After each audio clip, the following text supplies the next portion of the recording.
Le vide n'est pas vide. À l'échelle de Planck, le rien frissonne. Des particules naissent et meurent en 1 millionième de milliardième de seconde.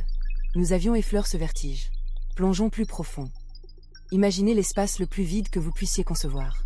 Retirez chaque atome, chaque photon, chaque grain de poussière. Il reste encore quelque chose. Le vide quantique. Et ce quelque chose est plus riche, plus actif, plus créatif que tout ce que vous avez retiré. Ce vide est un ocean d'énergie. Des paires de particules virtuelles surgissent du néant, dans un instant hors du temps, puis se retrouvent et s'annihilent. Mais le bilan n'est pas nul. Chaque danse laisse une trace. Une courbure infinitésimale dans le tissu de l'espace-temps. L'effet Casimir en est la preuve. 2 plaques métalliques dans le vide s'attirent.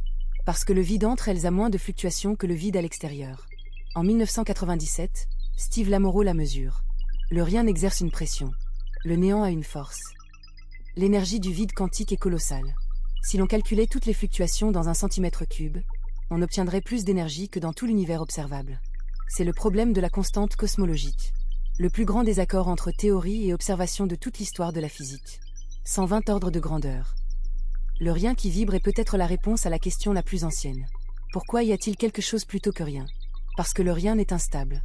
Le vide quantique ne peut pas rester tranquille. L'existence est une conséquence de l'agitation du néant. Et si la conscience elle-même était une fluctuation du vide, une vibration émergente dans le champ de possibilités, la physique et la philosophie se rejoignent ici, au fond du rien, là où tout commence. Le vide quantique n'est pas l'absence. C'est la possibilité pure.